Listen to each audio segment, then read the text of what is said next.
Akichiwa, everyone. Akichiwa, Akichiwa, Akichiwa. Let's set the record straight. Conversations with America.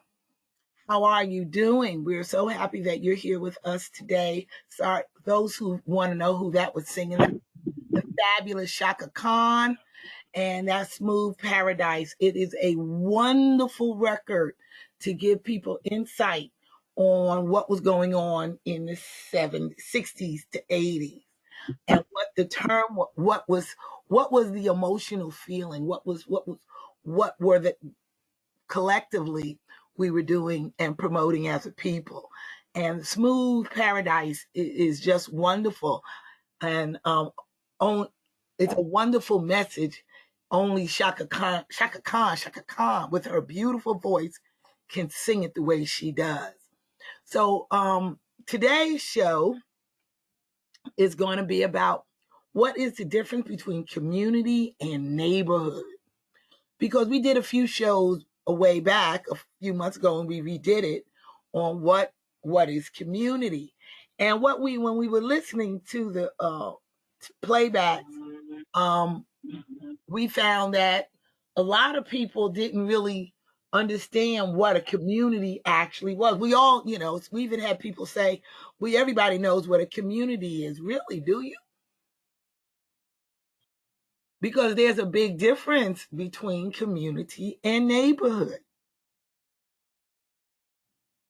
A neighborhood is something anybody can live in. It's just a location, a destination. A community is when you have people who are of the same thoughts. They are understanding the same parameters, and they live as one. So when you move into a community, you're moving into a place that gives you emotional support. Whereas when you live in a neighborhood, you just moved into a house. One is individual, one is connected. One grows, helps the person develop relationships and understands relationships. And the other one, you have a very, very superficial relationship, if one at all. You can live someplace today in the United States and people don't know their neighbors. Whereas when you travel somewhere else, everybody knows their neighbors. Now, there's positives and shortcomings with both. When you live in a neighborhood where everybody knows their neighbors, you can't have a guest without everybody knowing they're there. You live like an extended family.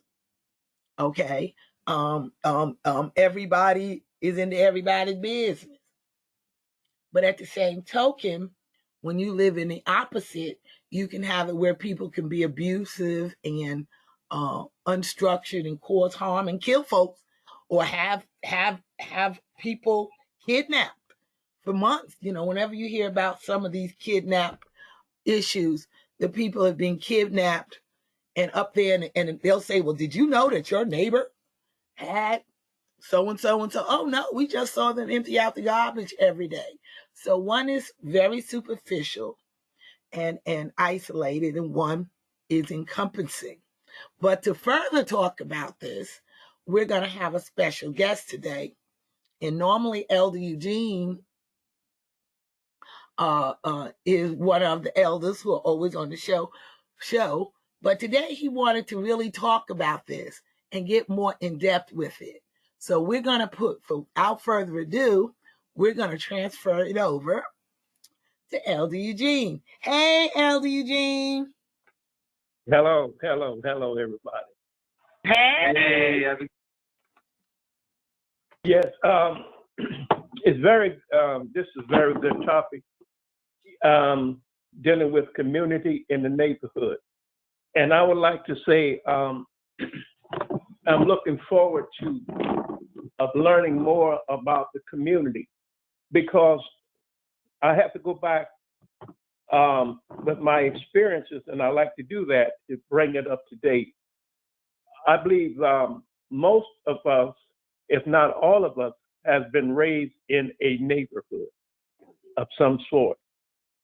Then there was what they call the ghetto, because you have heard the term, people say they act in ghetto, but you never hear the people say that person was raised in a community. Difference. What is so much the difference when people label one, when they said, you see how they act, they ghetto.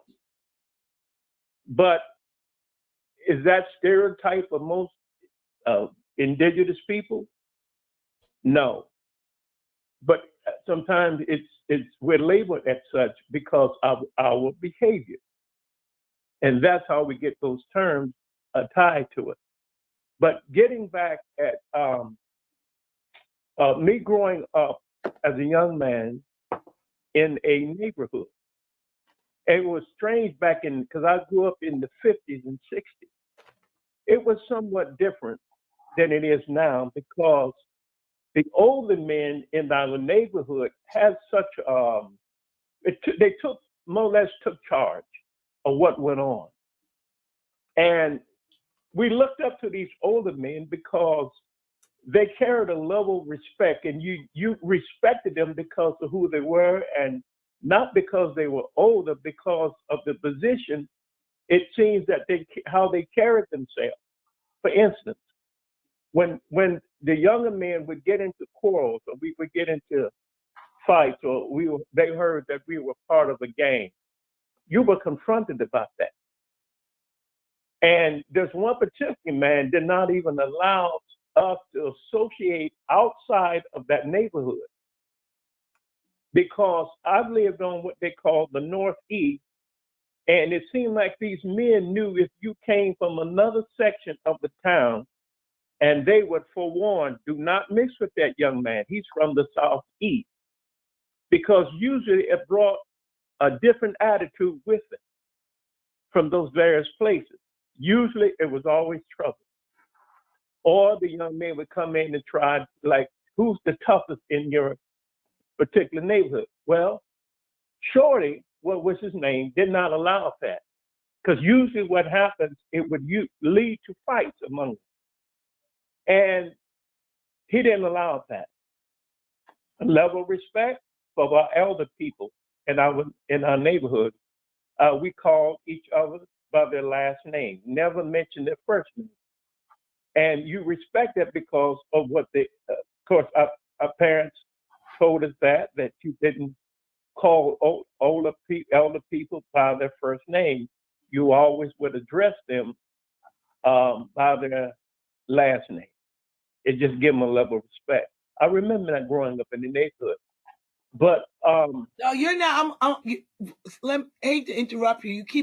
A neighborhood is where you don't know each other. A community is where you know each other. Okay.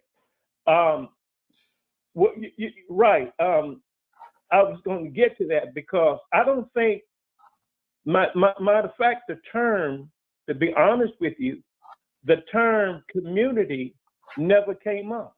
That was strange. Right. It was always about unity. neighborhood. If you look at the word community, right. You see unity in it. Right. One is about so there was So what? Sounds like you live in So that a community, not a neighborhood. In a neighborhood, you didn't know your next door neighbor. well, and we, I would say we knew their names. We kind of knew them because of the children. We knew because they lived across the street. Now I don't know what that would be termed as a community or what, but we never called it a community. We did things probably unknowingly that we were communicating and not knowingly, but we never called where we lived as a place of community. But maybe the things that we did contribute to that and just didn't know it.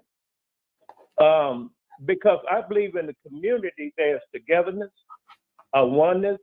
You learn to respect each other, and whatever went over in those communities, everybody had a position, and everybody knew what they had to do. That's in the community. Right, but in a neighborhood, you don't do that. A neighborhood is individual, and you do whatever y'all need to do for yourselves and whatever particular group you're working with. But a neighborhood is not about unity. Right. Well, what would you call just like in the community? To my understanding, in the community, you bring in to support that community. Right.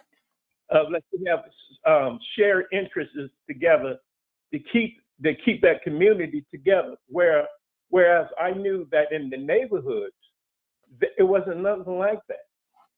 Everybody was, like you would say, individual. And we didn't have any meetings, nothing that will promote community at all. And I think that's why I think when we grew up, we grew out of the neighborhood and never grew into a community. And that's sad. Deep. You said something deep right there. That is the truth. We need to write that down. We were told we was in neighborhoods and we never grew out of neighborhoods into a community. Right. Because most of the people that I grew up hated the neighborhood because it offers nothing other than competition. Well, to be honest with you, when we gotten out of school, and at a certain time, all the males and some of the females, we would meet at the playground. We played basketball, football, and baseball. That was it.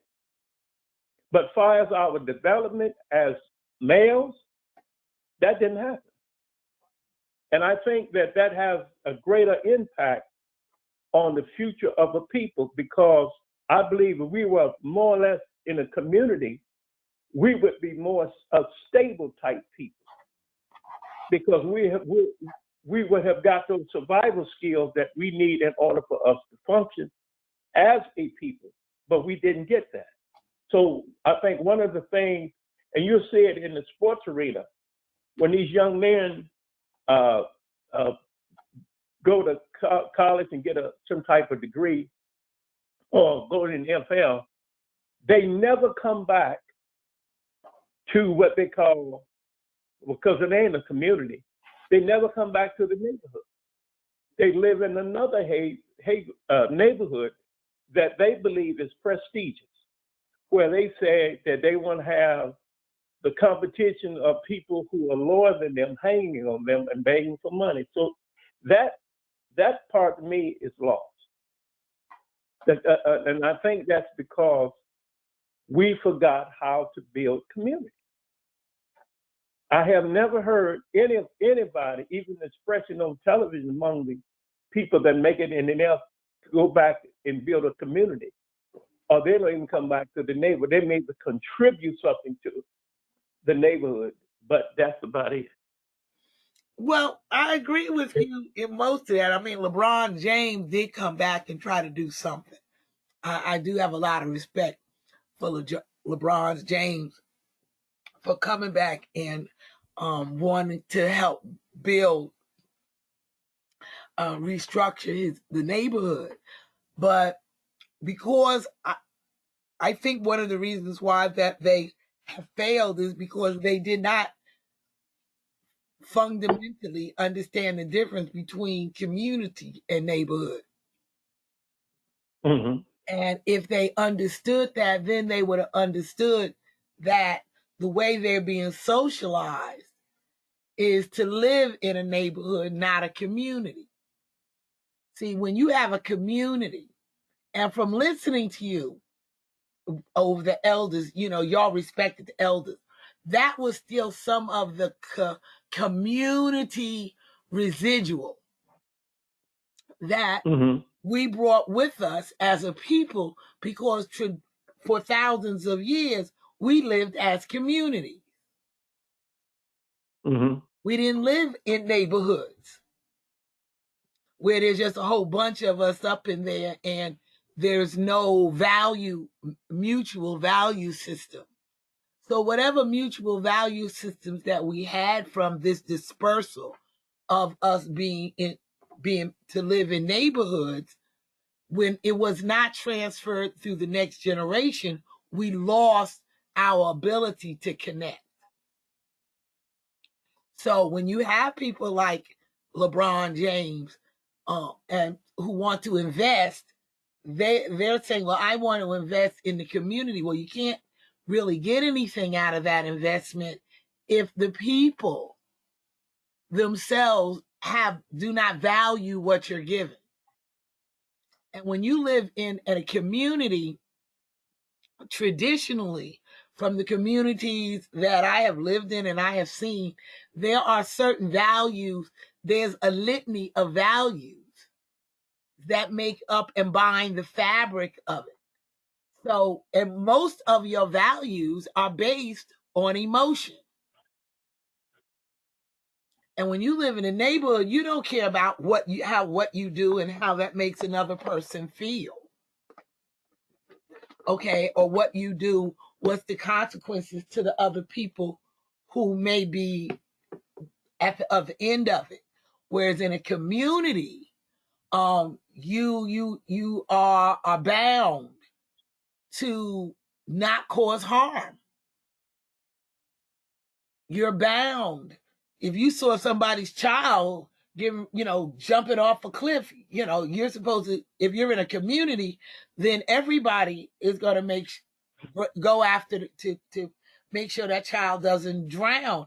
It's not going to be just a couple of people or one person, and that person is considered something bigger than life. No, we all have a responsibility. So if you saw the child getting ready to harm itself, you are going to step in. In a neighborhood, you may not do that. You may do like, well, that's not my child. Yeah, I saw that child jump off the bridge. Well, didn't you try to tell a child that if you jump off the bridge, you may die, or try to intervene to make sure that wasn't done?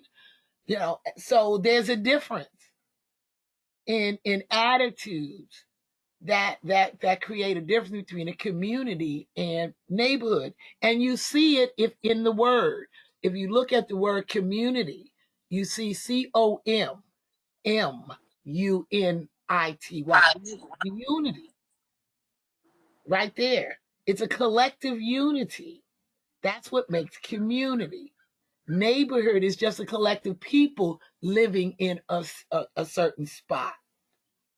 So, Hi, RaDine. yes. Hi, Keisha Ray. This is Denise. I just wanted to also add. I mean, when we grew up here, where I'm in Westbury, and where you grew up, we had community. We did. In Westbury and Newcastle, you have community. People will call your parents if they saw you doing something. Okay. Now I know my folks did. My father is right there calling everybody's parents. Okay. But now my whole community is Arab, or with the mosque here, they're Islamic. They're not even from this country here. So there's not really a neighborhood anymore. So I think that there's been influxes depending on the demographics the ethnic breakdown of the community that also, determines. Words. Are you saying that before?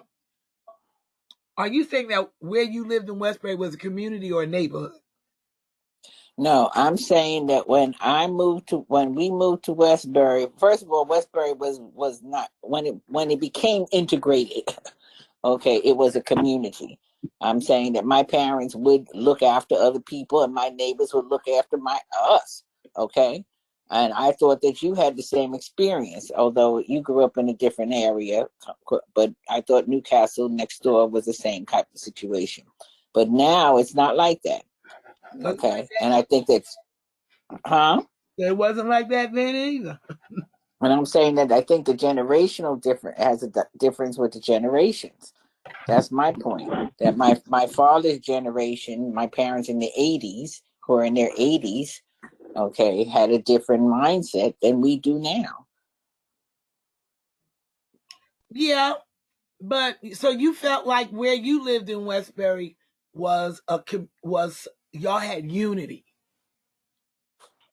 Okay. Yeah. I can't say that about Newcastle. Newcastle was never, it was a neighborhood. Okay.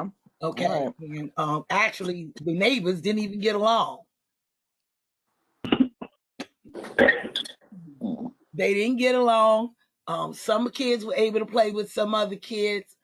There was a lot of abuse going on, domestic violence.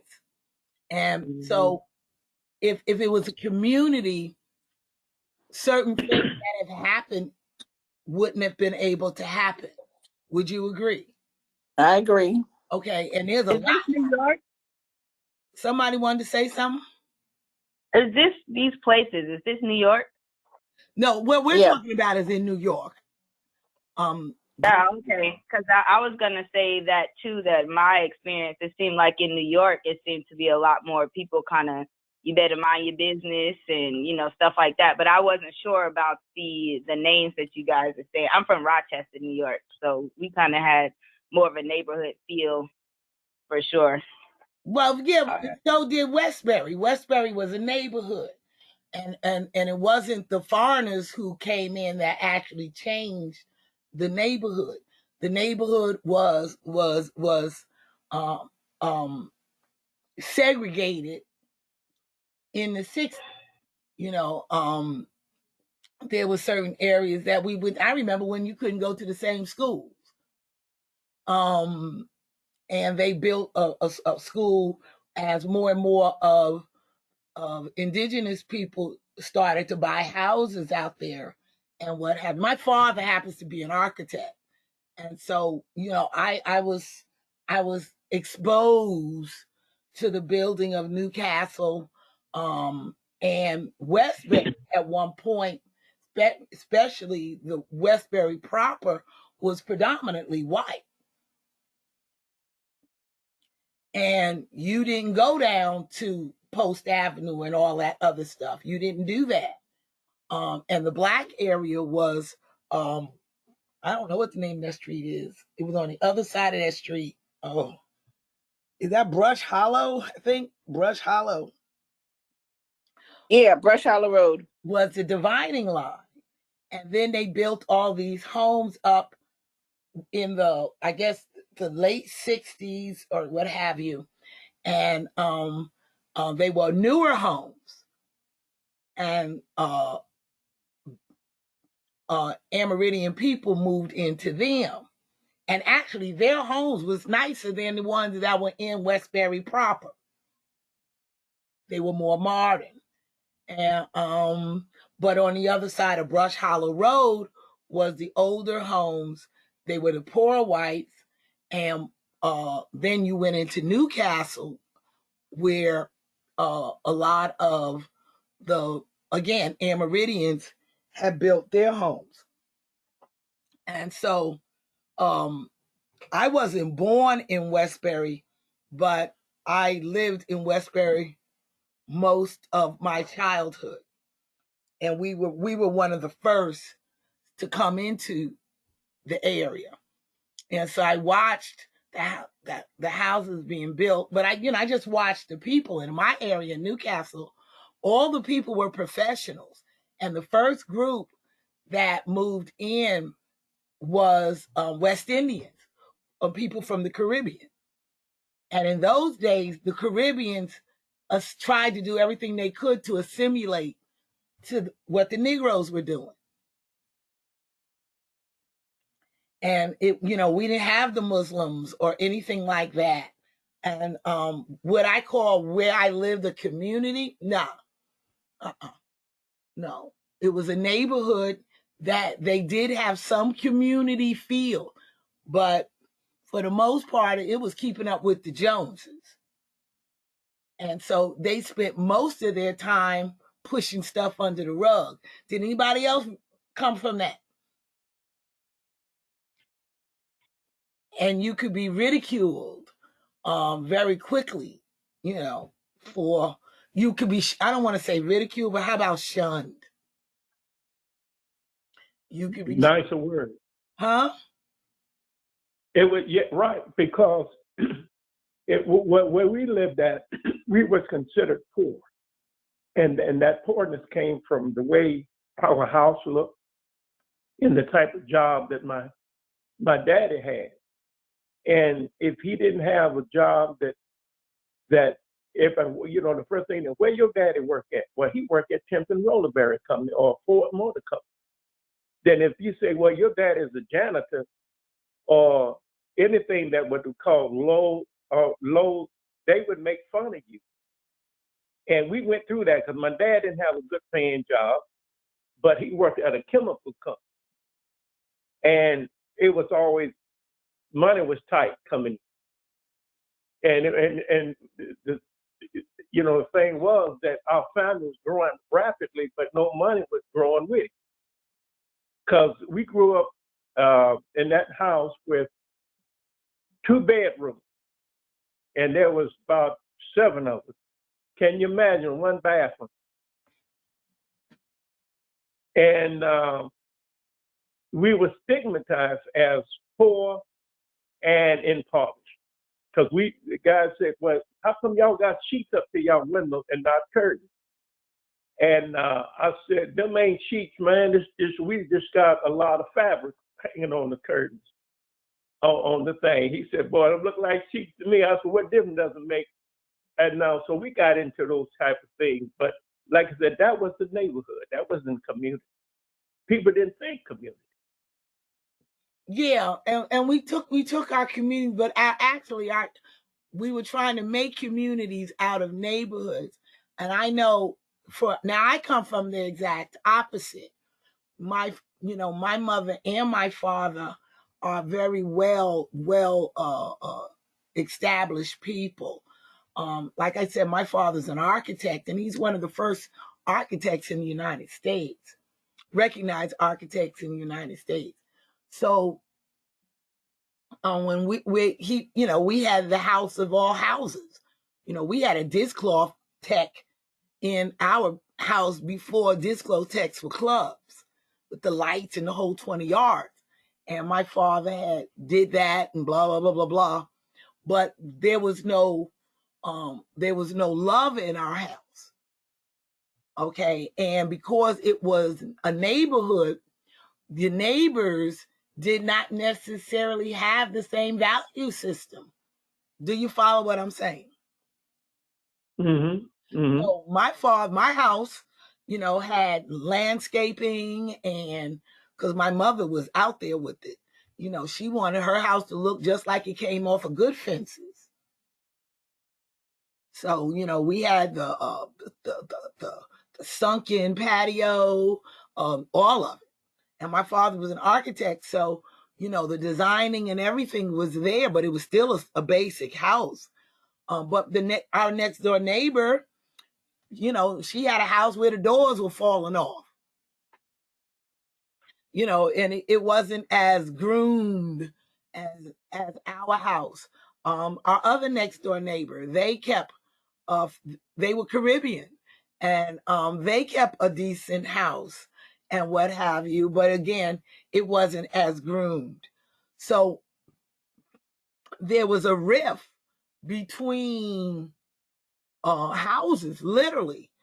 I very seldom played with my next door neighbor's kids. I didn't play on either side of me. Okay, Joyce was older, and Joyce's kids were my age, and Joyce was the daughter of the woman who had the house, and I can count on my hands how many times I ever played with those children or were allowed to play with those children. Whereas when you're living in a community, you're not going to have that type of separation or segregation. In a community, we all have shared values. We have the same identity. We have we're here to be of service to each other. So we build a house, the community helps build the house. We're here to serve and build. When you're living in a neighborhood, everybody's doing their own thing at whatever level they want to do it. Is everybody getting it, understanding me here? And there are some common variables. There's some common variables that you all will take stock in. But in a community, you don't have a whole bunch of people. You know, one person has a decent, clean house, and the other person got an eyesore, because you're not going to do anything to disrupt your community. Right. Okay, so when you're in a community, we all keep our houses fairly, because we take pride in what we in our collective space. It's not limited to individualism. People live as individuals. You know, you can do any old thing. So a lot of time people say, there go my property value. You know, or how many of you have heard, there go the neighborhood. And that happens when you have people who can move in someplace and they're not necessarily connected. In a community, you're not moving into a community unless you're invited, or unless you know that this is the value system that you're up against. And I think it's because we've mixed up those two things that a lot of our neighborhoods, one, never became communities, as well as they lost their value. Anybody like, what do you think about that comment? I would like to say, for me, I actually, growing up, got a chance to experience what a community actually was. I'm from Chicago, so I was raised up, and there was a community where all the kids on the block, you know, with the exception of maybe like one or two houses, but everybody on the block would play. Like, we would run around, we're playing tag, you know what I mean? You know, we're actually going inside of each other's house, you know, seeing what everybody's doing. You know, somebody's got a game system, we over in that house playing, you know, we just check in with the fam, like, Mom, can we go over to so-and-so's house if we want to play the game? You know, she let us stay over there for a couple of hours. And being in the community, we were outside playing, you know, all day, you know, until the street lights came on, and even beyond, because the way that we were set up, you know, there was the main street, and then we had two alleys on the back ends of the properties, and we would be allowed to play in those alleys and the main street, of course, because everybody can see. And also we had quote unquote head elder, you know what I'm saying? Actually we had an elder that was on our block, and he was really well respected and well received by us. And he was always checking up on the kids, like, you know what I'm saying? Like, you know, he made sure everybody on the block had a bike. You know what I mean? Oh, wow. Yeah, so he made sure we was like, you know, he was like, you know, if you don't have a bike, come over to his house, and then you would have a couple kids in the backyard working on their bikes. You know what I mean? So we would find some junk pieces and stuff like that and throw a bike together really good, and he would help us. and the whole block would literally go on a whole bike ride, you know. So you would have just like a slew of people just, you know, because we had a bike trail, so we all rode a bike down this trail and see how far it took us and things like that. So I actually got to experience a community, you know, wholeheartedly in what that was and what it truly represented as a kid. And I know that a lot of people never got to experience that. But yeah, it actually is. It's really, really fun. And it's like you get to, like, I'm just hearing the difference. I just wanted to hear everybody's take on what it is and the difference. And I realized, wow, I actually grew up in the community, you know, where people are able to express themselves as individuals and get to see who is who and, you know, what your house looks like, who is this, you know. And of course, you can't do that on every neighborhood. But once we found that one spot, you know, and it was really perfect because it was a cul-de-sac almost, you know. So it cut off our blocks from the next block. And you can see over in the next block, nobody was outside and things of that nature. But it was just really us, you know. It was just really us out on the block, you know, doing all the things kids would do, playing tag. So yeah, Oh, wow. I just think that it was. I just see the difference in the neighborhood and the community, and I'm actually truly blessed to say I lived in the community. That was actually really a good experience for me. Well, you know, it's a term that people use now. You ever heard the term used, gated community? Mm-hmm. It's not really a community because it's gated. Right. No, this definitely wasn't gated. No. The only thing that separated us. That's interesting. That's marketing. Yeah, but I don't want you to lose sight of what community is. Please don't lose sight. Okay, a neighborhood is not a community. Okay, and so if somebody tells you they have a gated community, but that you're living in that gated setup as a neighborhood, then that's not a community. And a lot of people built subdivisions to be communities. You know, I used to live in Atlanta and in the 70s, and all of them would have what they call clubhouses and all, you know, the pool, and nobody would ever go to these places because it wasn't a community thing. You just looked at the swimming pool as something that your subdivision, your neighborhood had. Community is an emotional connecting experience. Neighborhood is not. And so you may need to take a moment and think about what words you're using. We have a tendency to use neighborhood and call it a community, and then we get angry because we can't build them.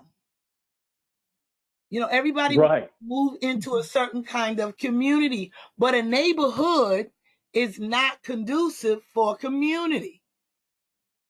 You may have some community, superficial community aspect, but a community, everybody knows everybody. And you have your grapevine. Over here where I'm at in West Virginia, one of the things that help build community is a newsletter. And so the community is, you know, it's a family setup, but the families have moved out. They have lost their sense of everything. So now foreigners are moving in. They're going to lose their community, and they're going to lose the land that their grandparents had left them to build for the people to live on. And because they were not living as a community, that was not being supported. They were living as a neighborhood. And when you have a neighborhood, you can be infiltrated. Right. I was going to bring that up because I think. Go ahead. No, you got it. Okay. You know, I thought about this deep and hard before this topic came up, because if you look at it today, we don't, especially our males, we don't build our houses to live in. We either move into a neighborhood but that a structure is already built. Because I realized this is that when you are living in a community, it's the community together build the houses. One guy I know, I hate bringing this up, but this is a reference. He told me, he said, Eugene, in our community, what we do when a couple get ready to marry, they all come together. The whole community come together and they build the house. And there's no charge for building the house because everybody understands the principle of that. Because when you get married, guess what? They come all and help you build your house. And he said, that's our wedding gift to the bride and groom. We all help each other build their house. And there's no mortgage, there's no debt. That's a community. And I think when people say that when they lived in the country, it's more community than in the neighborhood because they live in the country. But the young gentleman that shared this information with me, he told me point blank, they learned all what they learned from us. I said, from us? He said, yes. He told what I'm talking about your ancestors. They knew how to build community, and that's what they did. But when you don't have a community, you got chaos. Because you got all of these different personalities coming in, and they're bringing their philosophies with them. And I'm seeing this. I said, that's why the crime rate is so high in these neighborhoods, because you got all of these different mixed personalities. You got this controlling this, no elders, nothing. I said, wow, when we are going to literally wake up and realize without our own communities, we're going to perish as a people. Again, you're using the wrong words. You're applying community to something that's a neighborhood. If you're living in a neighborhood, you're supposed to have gangs. You're supposed to have what? Gangs. You're supposed to have all the negativity that you see, because those are not communities, they're neighborhoods. Right, I agree. So you can't keep saying that we're losing, we're getting what our community, we're not in community. We have never been in community. We've never been in community. That's bad. Since we have assimilated into colonialism. Mm-hmm. So what we lost from the assimilation was our ability to have community. Mm. Okay, and in exchange for community, we were just thrown together like concentration camps, and we lived in neighborhoods. And what little bit of community that was lingering from when we work in community eventually transferred out. It is us up to the parents and the people within the neighborhood to have certain standards that will be transferred to the children. If you don't have no standards and everybody's living for themselves, then you get a bunch of people in what we call in our neighborhoods today. See, I remember a day where if you went into the community and it was a community store and you went and stole something from the store, okay, you was ridiculed by the whole community. Mm-hmm. Would that stop you from being a thief? Yes. Okay, at least in your community you didn't do it. But when you live in a neighborhood, that's not what's happening. You'll be a thief, then you go to your neighbor and steal from them. Do you follow me? Mm-hmm. So it enables a lot of bad behavior. Whereas a community, you're not going to be shunned because they all shun you. Once the word get out on you, you're through. It seemed like if I might add, I remember I've just seen some past talks on YouTube, and I remember you guys were talking about soil and owning land, and it seems like if if you don't own land, then it's very easy to end up in neighborhoods, because as Elder Eugene was just talking about, you have people moving in and out and different personalities and philosophies, and you can't control who's coming, who's leaving. And I personally grew up in a lot of apartment complexes, and that was the case. I mean, sometimes I wouldn't know the neighbor because they just moved in and, you know, they only stayed 6 months if they had a short-term lease or something like that, even though we were there for years. So I think it's much harder to build a community if you don't own land and you don't have any longevity, any type of mindset for longevity, because you don't own it. I agree with that. I agree with that 100%. And that probably is the foundation for all the neighborhoods, because they were not owned. The people were moving in as tenants. Whereas what we're building here, when we say indigenous community, we control our soil. And everybody who moves here makes an investment into it. Do you follow me? So Right. it's not a thing whereas we're all here and only one person made the investment and everybody else is sitting on the sideline. Everybody got to make their investment so that at that point they feel it's an emotion. You feel that you have just as much to lose and gain from whatever's done and whatever's permitted. And that's what made the community, because everybody invested. Yeah. Okay. And that's the foundation of that.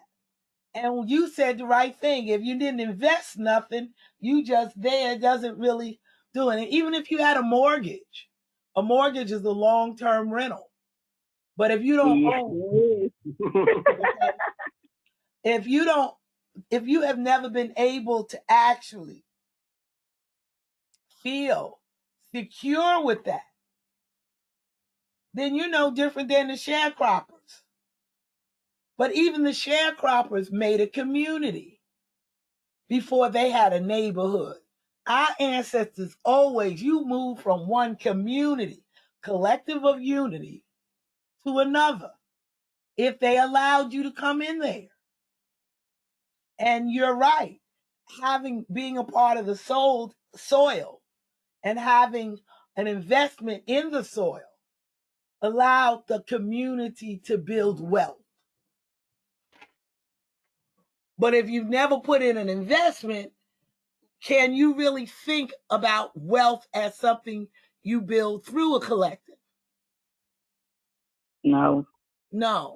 It's very, very hard to get somebody to see why, because the only thing they're looking to do is find a way they can live without investment. And that's what brings on poverty. Yeah. Why is it that wherever we go, we always, I don't care how new a place you give it, they always end up in poverty because they don't make no investment. The investment never becomes beyond an eye. In a community, the eye is the community. So whatever you do, you're always thinking of the bigger picture. So you're always finding a way that you can serve your what? Community. Through your community, the more services we exchange with each other, the more you can create. The more ability you have to create allows you to be free in expression.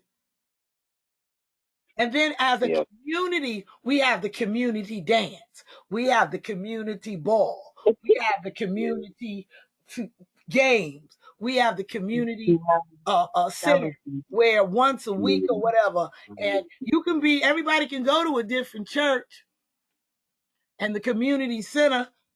But when it's a community center, in order for you to use our community center, you have to be in the what? Community. In the community. An active part in the community. And active doesn't mean that you're always the one giving all the money. It can mean that whenever there's a service or something, you may be the one that's helping put the tables together. You're being of service. So a lot of our people, believe it or not, moved away from community. Central North Carolina. Now, we are... Okay, and they moved to neighborhoods, which they call their kind of community. But that's not what a community is if it doesn't bring unity. Now, you know, I don't know. There's a young lady that lives in Florida, and I love when she talks about her area because she seems to take pride.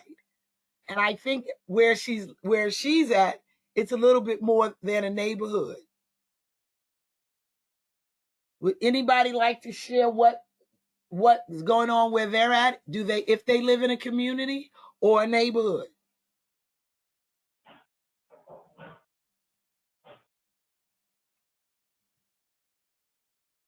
No? Okay. So that goes to show you, ain't too many communities. Right. There's not too many communities. And then you have people who just don't want to share. They just want to listen. And so right. We respect that. Pardon me? It seems like a person would have to be invested mentally into a community because they would have to see themselves as part of a community to want to actually take part in it. Is what it seems like. Yeah, like life. I think that just judging from this conversation, it seems like if I grew up in a community, that just life itself would seem a lot less harsher. It would seem like it's more assistance and like just more welcoming than versus growing up in some of the harder New York neighborhoods where it's like mind your business, go in the house. It just makes you be very like a recluse almost. Like you're just inside yourself, inside your home. You don't really feel free enough to reach out and connect or to feel like the outside world, so to speak, is actually there for you instead of being like a war zone. Right. Yeah. Exactly. So I feel like, that could penetrate into somebody's subconscious mind to just feeling, well, what is life like for me? Is, everything I've always seen seemed like it was out to get me or like negligent in a way. Well, in defense of New York, because I lived in Manhattan, I lived in all 3 boroughs. Well, actually, I never lived in Staten Island before a week, but I did live in. No. New York, it consists of a lot of smaller networks that would make that support. And in New York, people are always open to meet new people. There's a general principle. At one time, like I lived in Jamaica, Queens, half my family, I got a good 1,000 cousins over there. I'm serious.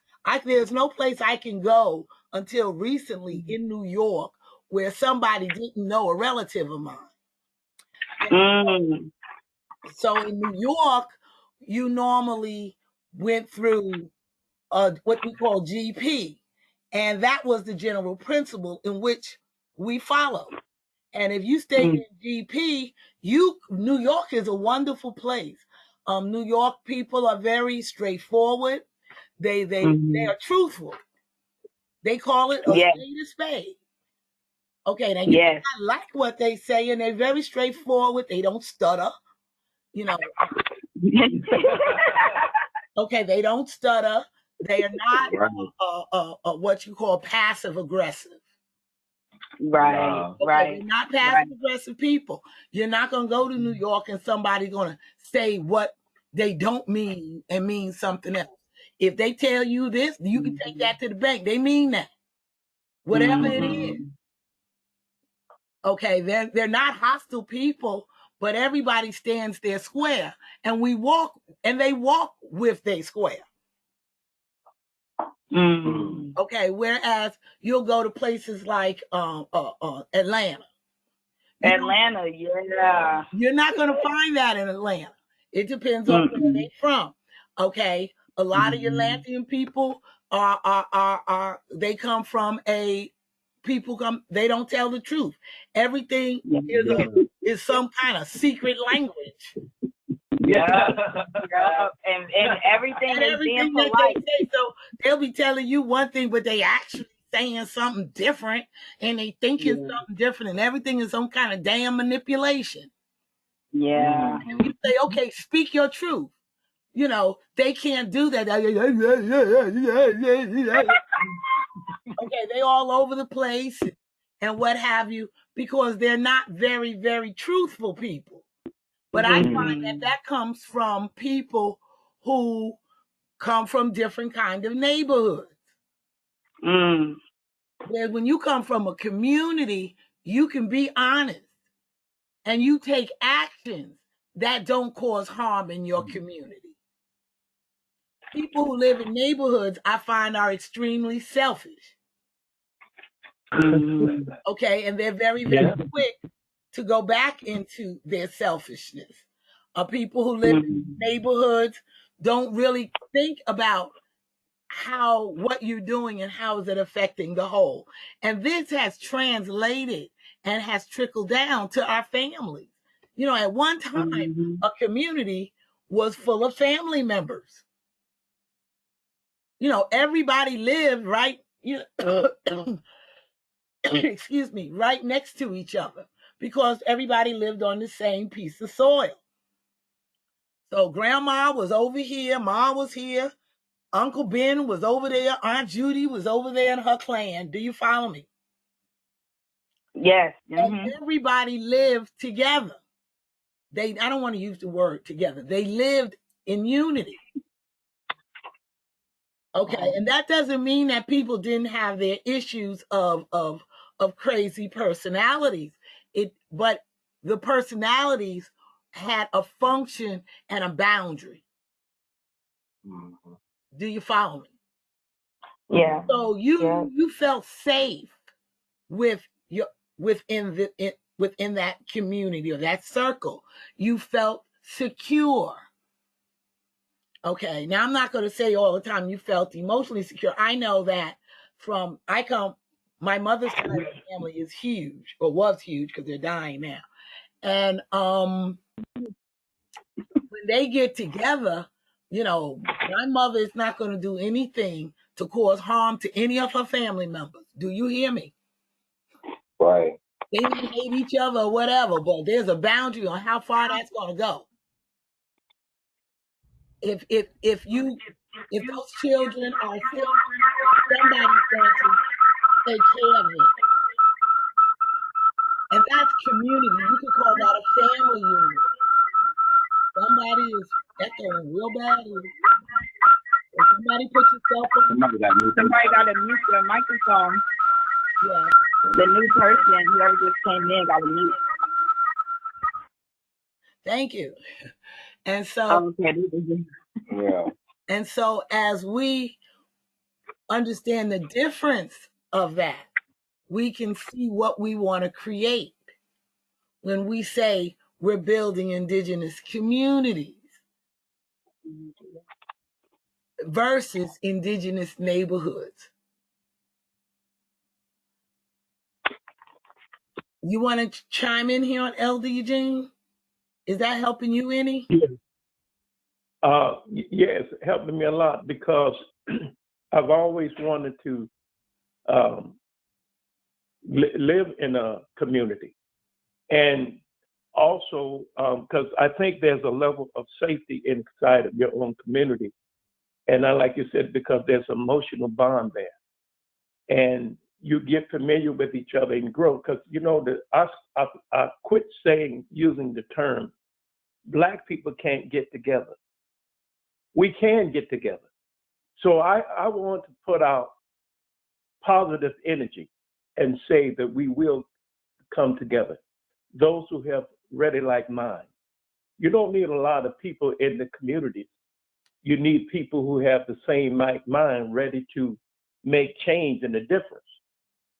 And that's how we'll begin to start right where we are, getting familiar with what it takes, building these communities. Because I think the first thing, it has to have the emotional mindset to do so, and to break down those barriers that have been stigma with us, that we can't get together. Black folk can't trust each other. We can't do this. We can't do that.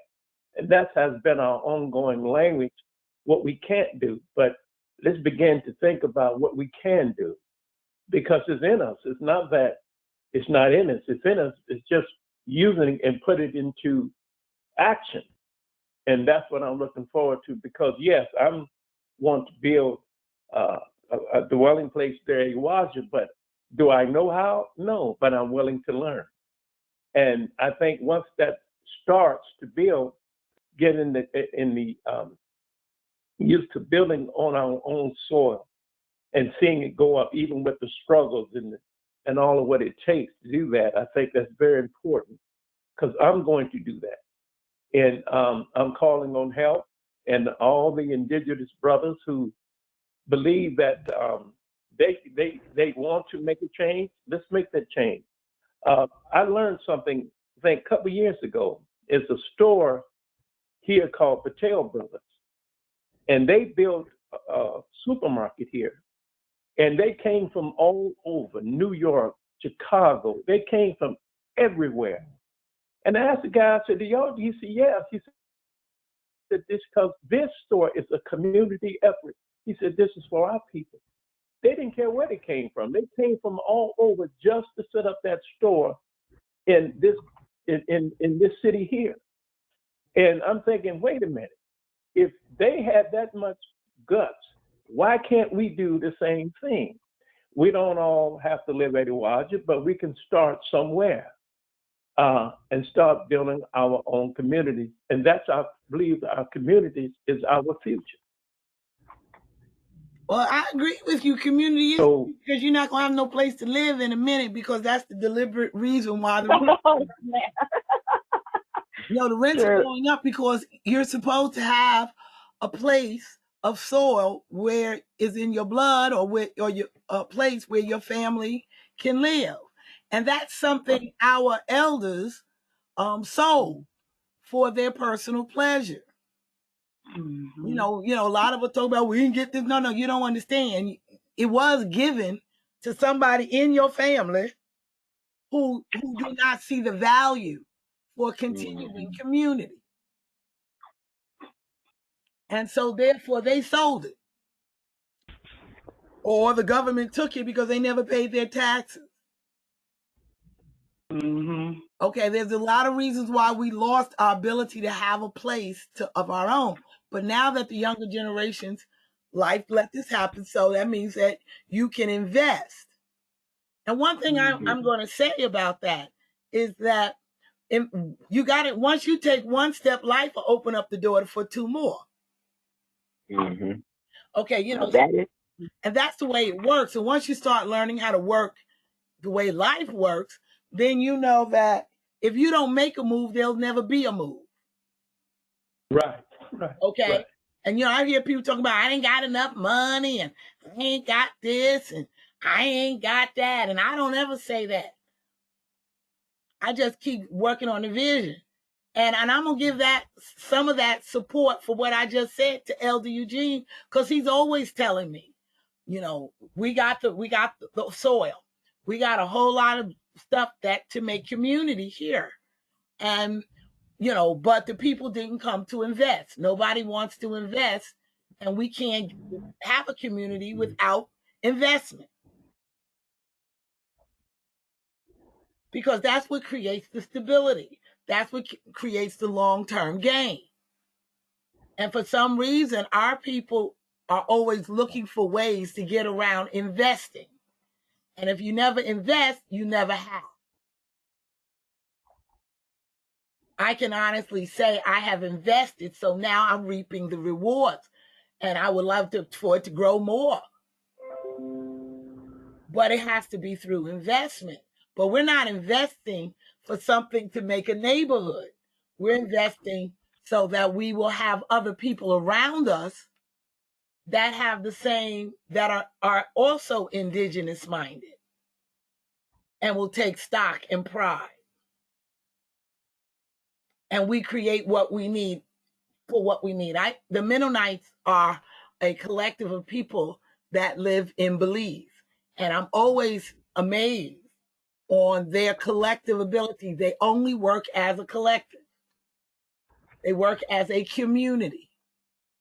And I mean, they're growing and building, and they're always doing something to bring forth income. And they sell it to the people who are living in neighborhoods. That's right. And they never forget what their position is, their community. So they never they're never buying nothing from you. But you're That's always correct. buying something from them.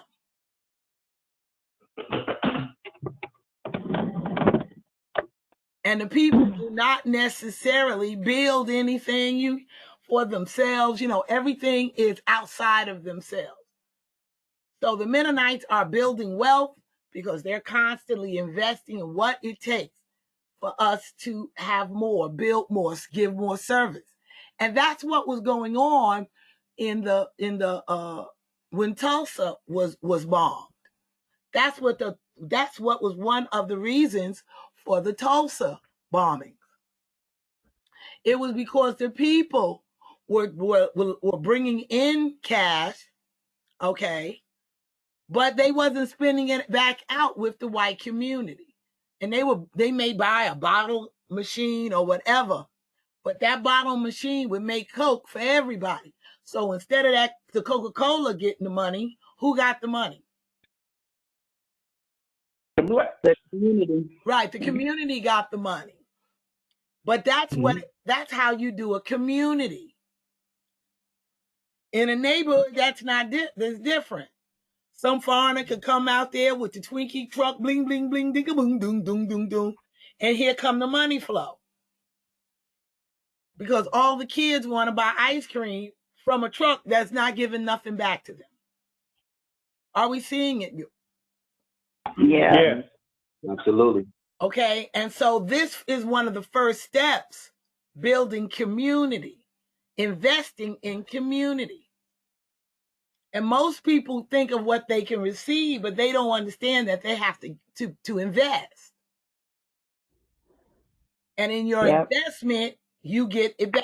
And the beautiful thing about it is that life gives it to you back. Because you've invested.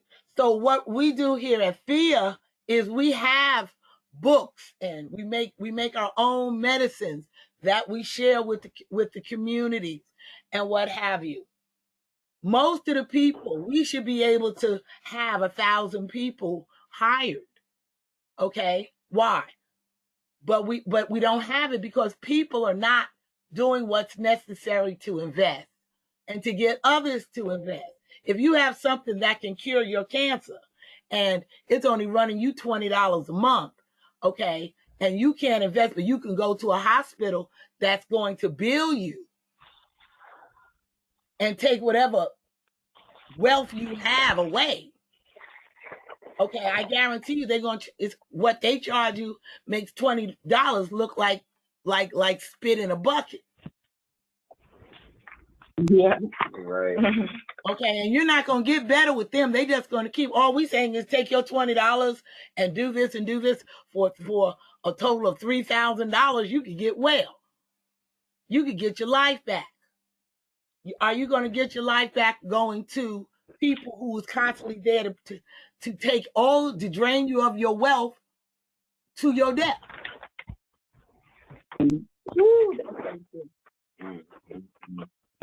So go ahead. I'm sorry. No. A good example of what you're talking about as it relates to,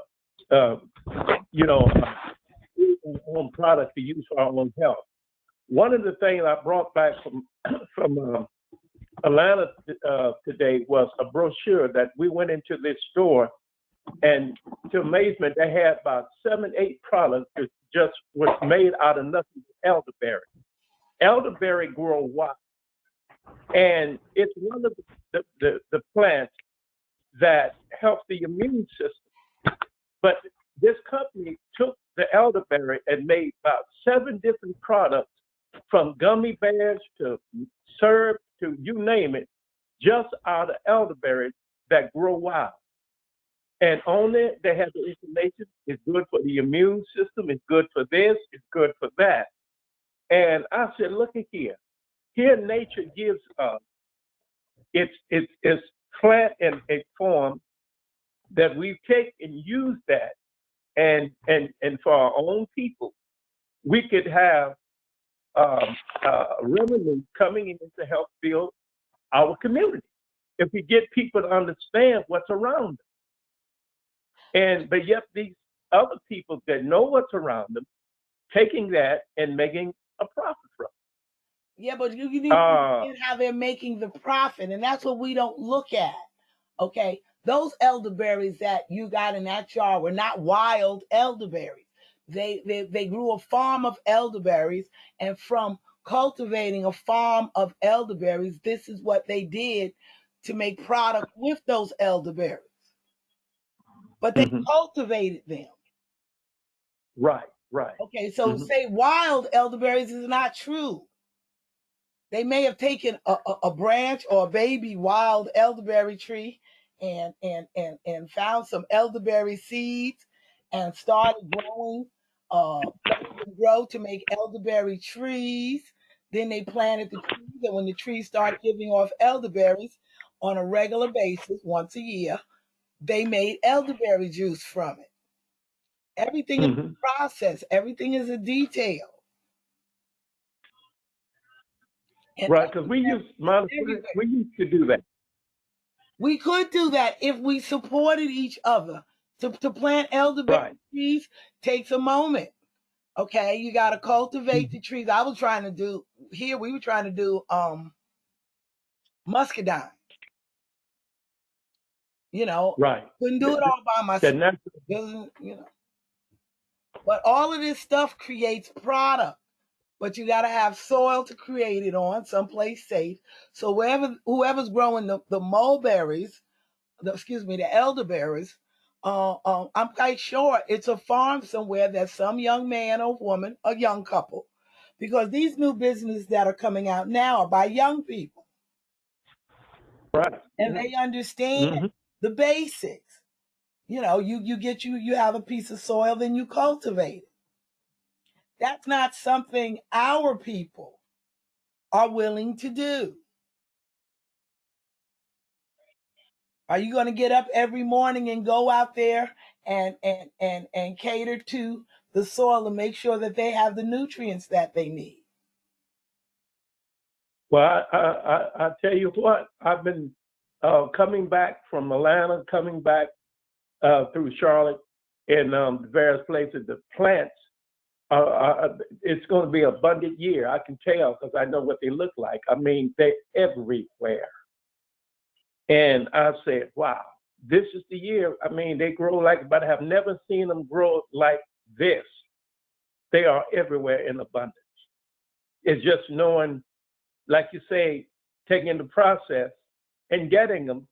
Because what I'm saying to you is this: if you see it in a store, okay, that means that they've made cases and cases of this stuff. Right. So they did not go around in a truck and collect it from wild plants. Right. You're right. I see what you're saying. And that's probably what happened. They got some type of farm where they grow them on, and then they harvested from that area. And if you're saying they're going to be abundant, then their farm is going to be abundant of elderberries. Okay, and that's how you do it. But you know, nobody's just going out. People go out and just pick them wild. There's nothing wrong with that. But that's an individual thing. That's not a way to make money. Mm-hmm. Well, matter of fact, last year, I stopped by a stand and I asked her, I said, where do you get the elderberries from? And she said, I go out where they grow. I know where they grow, and I pick them, bring them back, and harvest them there. And they have a facility there that they process the place, but they go out and pick them. And they brought back to that facility, and that's how they make the product. Yeah, but they ain't only going to make so much of it. You're not going to get truckloads of elderberries. No, because they get it. Well, matter of fact, I think she said it's I think a company do the processing for them as well. But that, like you said, that I think they already have a set up facility where they already grow them there, and they make everything there and market it there. But she gets them from there, and then what you don't get from there, she goes out herself and pick them. Okay. But still, So in order to have a productive business, you have to be able to have an abundance of raw materials to make your product. But also too, if you look around, if you just look around and see, I'm just passing this. This year, the honeysuckle was in abundance everywhere. I mean, just in abundance. I'm looking at not only what else that is a plant. It's in the thistle family, and I see them coming up right now all over. I mean, just everywhere. But nobody harvests them. I just want you to understand. Okay, you're looking at nature and you're seeing what's freely growing, but that's not right. What is in a store. Okay, and I just want you to understand the difference, because one has limitations, one doesn't. Okay, now which one has the limitation? If you have it in a health store, it's in probably 100 health stores. Do you follow me? That's how you make your money from it. You don't make your money from little, you make your money from volume. Right. So you have I was more or less thinking in terms of if we, I was thinking in terms if we network among each other, just like what you do there with the Liquid for Life. You do it, you don't do it in abundance, but you do it as the product is there because you know how to make it, but you don't have like a production line that said it do that, but you do it there. I would love a production line. That's why I said if people would market a product that we have the resources for, then that would make jobs for more people. But we don't do that. Okay, most people are not, they use Liquid Life and they get the benefits from Liquid Life. But the minute you take them to somebody else's store, they're ready to spend and buy whatever cuckoo-ness they heard from there. And we prefer, as a people, we look at anything that comes from white folks as better than anything that comes from nature. Right. So we don't support our continued benefit. We don't want that which comes from life to help us. A difference here at Yumwija with Liquid Life. We have a continuous flow of it because we own the mountain we're getting it from. Oh wow. So we don't have to, we are a real manufacturer. We can manufacture it. But if we can't manufacture it, if we don't have the people buying it. Because the bottles we put it in are not free. But the resource that we're using, we have that. And most of our products by indigenous people do not have that. They are the second tier people. So if somebody else makes it and somebody hires them to go and sell it. We told people, listen, we'll hire you, you can sell it. Sell it, all indigenous people, but you only can sell it to indigenous people. Okay. Because we are indigenous people. It's an indigenous product. And if we all made indigenous products that complemented what's already out there, everybody would have something to exchange. And that's the reason why our ancestors had the biggest market that Europeans had ever seen. because we were constantly exchanging that which we created. But if you're not creating nothing, our problem is that our people, we don't invest in building community. And if you can't understand what a community is, it translates into how you use the finances that you receive and what can be built by it. So if you're not investing, I had someone call me the other day and they were talking about, oh, now we're going to have a government. I laughed.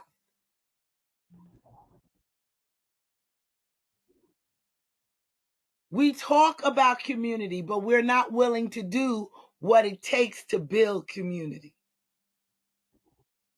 And a community can be as small as 4 people. But they can be totally, through doing it, they can become completely self-sufficient and independent.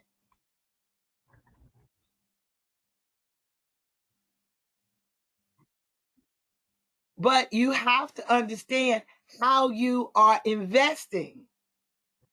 And we don't do that. We want everything where we don't have to invest. And that's not how a community is built. Everybody makes an investment.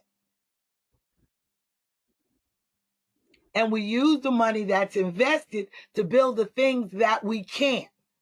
So we would use our money to get a bulldozer with a backhoe on it so we can build wells everywhere. That's right. Okay? I'm looking into it. That's part of building community.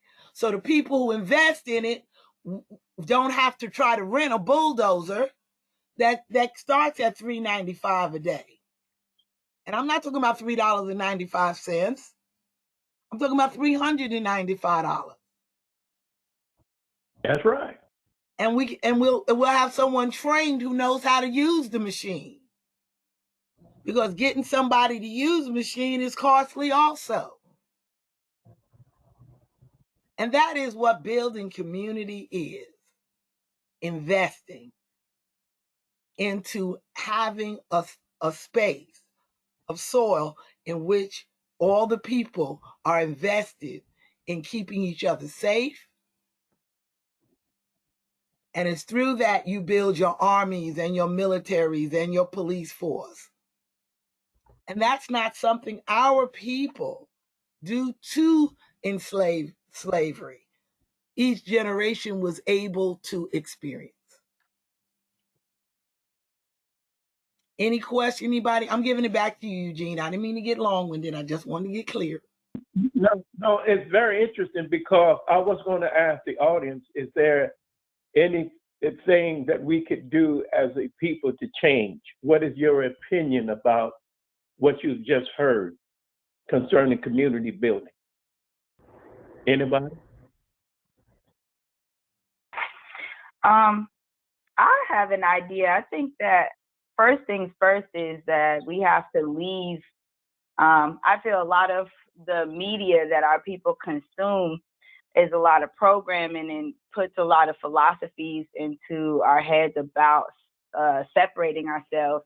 A lot just flew into my head, like growing up, if you don't have the right shoes, you don't have the right this on, how you will be talked about, or hey, I got this, I don't know, Louis Vuitton belt and yours is Walmart. You know, I feel like there's a whole lot of competition, and it's in the music and it's in the shows. And I just realized a whole lot of that after back in 2016, I kind of got off of watching TV and got away from social media. And it became extremely apparent that most of the stuff that comes through our entertainment is so negative and is about separating. So I think first things first, people have to figure out a life away from all that messaging so that you can even see what investing or long-term benefits and, you know, all that stuff even means to begin with, honestly. The benefit of it.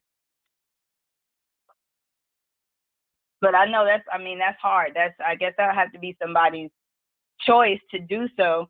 But other than that, I know a lot. I've been trying to figure out how to leverage online communities because I see how, the human nature changed when social media came on. So I understand that people want to connect and use all the technology to connect. And that's how I've been trying to figure out how can we have a community online that's of more value to people since everybody's on there and want to connect in some way. But of course, that's more of a non-physical idea. But that's just the two things we've been thinking about for a minute. Exactly. Now, the young lady, where do you presently live? I'm in San Diego. Well, okay. Now, in your present area, is there anybody that is talking what we're talking today that you guys know? No, not at all. And most people are just listening what's on TV and still thinking what's on the radio, right? Thinking they from Africa. I mean, yeah, it's just the same old thing. Okay, are you? Let me ask you this. This is sort of personal.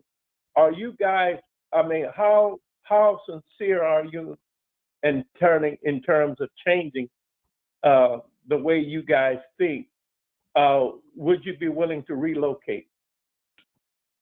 Absolutely. Absolutely. We reached out for that to see what the process is. The reason I ask you that is that I don't want to wait till disaster hit us to make change. And we're going to be tested on all levels to see where your mindsets are. A lot of times, we don't want to wait till the boat leaves the shore and then be trying to swim towards the boat when it's leaving the shore. That's where a lot of us right now are.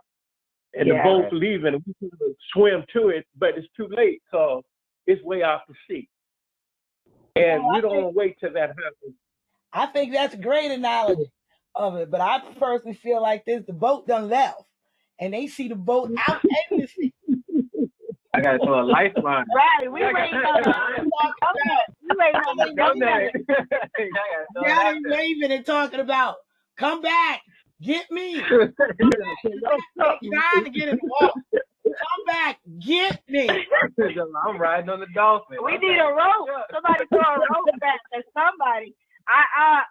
Elder Eugene, we actually moved to San Diego as our first attempt to live more indigenously. Now, we didn't find you guys or the institution, so we didn't have a label on it, but we left living in Atlanta, and I was mainly raised in Atlanta, and I just had to get out of 285, and so I had an internship out here in San Diego, and it just seemed like so many people were nice and was very much about being outdoors and healthy foods and all of that. So we literally moved across the country to try to get away from all that and start over. But even being here, we understood, okay, there's still a difference. So we are very ready and very serious about making this change. Well, it's just like my experience. I moved from Ohio, Canton, Ohio, to Charlotte, North Carolina. And at the time, I was in the Christian church. And I was afraid to even move from there because I had quit a job that I was making pretty good money. I'd been on that job for 12 years. And to break away from that it's like fear gripped me. Me being, how I'm going to make it, how I'm going to do this. Do you not know that I never went one day starving and begging people for anything? I think when your mindset is strong enough to say, listen, because I was searching for truth, even though I went in the wrong direction for as a Christian church. I have nothing personal against them. It's just that I thought I was supposed to be a pastor and minister and wear the big suits and all that, drive the fine cars like we people do. But I found that that's why I didn't come to Charlotte. I came to Charlotte because I needed to be in position to meet RaDine, because through a tape, a guy gave me a tape that lived here in Charlotte. He said, I want you like an intelligent brother, I want you to look at this tape. And I didn't know what the tape is. I didn't know what the so I kind of took it home. I didn't look at it immediately, but I finally put the tape in and looked at it, and I said, "Oh my God!" And I said, "I got to find this lady." And so at the time, so my wife and I called her and said we were interested in what she was doing, and that's how we got connected with her. And I think it was me coming here to Charlotte had that connection, and I met her, and I've been part of F.I.A.H ever since then. I took the course, went through the course, learned some things, and I said, wow, this is the direction I need to go. And but if you're serious, wife and you are serious, you guys communicate, pray, and ask life for direction, to ask to where you need to go, when you need to be, and go from there.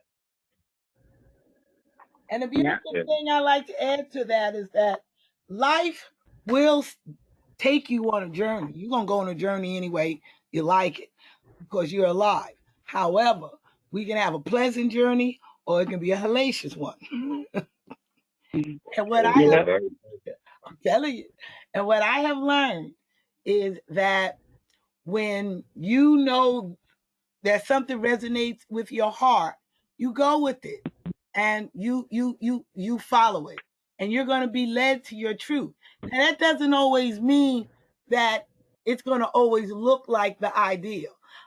My husband and I got Yumwija for the people. Yumwija is F.I.A.H headquarters. We have 236 acres here, and 50 acres is dedicated to building a community. Okay, and we're not looking for others to build a community. The 50 acres are dedicated, and we may dedicate more. We may, depending on how it goes, but we have to build it. It's not something that's going to be built for us. And we're learning. And you know, now Elder Eugene has invested. He has his spot. We told everybody, this is your last year of procrastination. Either you put a down payment for your spot or forever hold your peace. Because a whole lot of people talking about what they woulda, shoulda, coulda, woulda, and they did actually haven't done nothing. A lot of people are not moving, and you're a young couple, so you will be able to do this. It's not something that you can't do. Okay. Oh no, you're a young couple. You're going to be able to. And building an indigenous house is a lot of fun. I built one in Belize. It is a lot of fun. And I went through the trials and tribulations. I'm going to be honest with you. I slept outdoors for a good 2 years because I didn't. Why pay rent when I could live just, at the time it was nothing but I had a roof and a bottom. That was it. And with that roof in the bottom, honey, I put a tent up in there, and I'll send you the Belize updates if you want to, and you can see what it looks like. Yeah. And we did, and I did that with 2 people. Okay, now we have electricity now, and we have plumbing now. Wow. Well, we didn't have that for a little while, and I was fine. I went right down to the creek with the rest of the women, and I washed my clothes on the rock like everybody else. And I learned a lot about myself. And I learned a lot of what I don't need and what we do need. I learned how to live without bills because I don't need all that stuff to have a good life. Now I don't know what it is to take a bath in a bathtub because I go out to the creek. Okay, and once you get out the water and stuff, you feeling so good that it's just a relic. Yeah. So it's a different lifestyle, but I'm going to say it's a better one. And so my need for money, same thing with Elder Eugene. He'll tell you, when you come here, you're going to learn the way the ancestors lived. That doesn't mean you can't have modern convenience, but will you be codependent upon it? Right. You won't be as codependent. Whether you live here or you live somewhere else, but following the mindset, the journey will be big for you, and it will be great. and stuff like Absolutely. that. I could swear I see a little head bobbing in there. Yeah. He just woke up. Let me share because debt is never a good friend of yours, and because now I wish I've learned what I've learned when I was much younger, but I plan to live many good years ahead. But back then, you were so excited to get a mortgage, but you never understood what a mortgage was. You were just excited to buy a house and live in it, and did not realize what you just did. And for 30 years, you're like paying on this, but you'll never own it. And if you got laid off, do you not realize how many homes have been broken up because the man was laid off from his job and didn't know how he was going to support his family? Oh, And that was the test of really, do you really have true love? And you see that happen all the time. Yeah. But what if you started out as a young couple living in the community and you had the help of your whole community that you live in to build the house without a mortgage? Wouldn't that be exciting? Yeah. Absolutely. That's the picture I see. And that's the only way. That's the vision. That's the only way you're going to build here. There is no mortgages, stuff like that. But whoever helps build, we help you. You help us. That's just the way it works. And you still will need money, but it will be half as much. And what's so beautiful about it, life has a way of opening doors and opportunity. So my husband and I, we did this, and we love it. And I'm sitting here now, even though my place is toe up, my goodness. But it's my it's my place. It's our place. I don't owe any money on it. Right. And so that's the plan. Yeah. We definitely, like we said, we heard that one recording about having acres and you guys are looking for somebody to build, and we really just sat and we talked about it because our lease is coming up soon, and we were just like, we moved out to San Diego on this journey to try to be a lot more natural. And then when we found you guys and then hearing about all this, I mean, it was just so many epiphanies. And it's been crazy. We've been waiting for a long time to hop on the phone with you guys just to, get things going and get it started. Right. That's the conversation. Mm-hmm. Yeah. Well, we're definitely waiting for your application to come in. And yes, we got to get his passport. I got mine, and we got to get his passport. And by then, we'll have the documentation for our blood passport. We need a passport picture. Oh, a passport picture? Well, you don't have a passport though. Oh. So yeah, we got to get his passport. Well, that was a plan anyway, because we definitely love to get a passport picture at Walgreens. I think that's what you said. Oh, Walgreens up the street. Okay. All right, you'll have our application in a couple of days now. Now make sure you have your documentation. Yeah.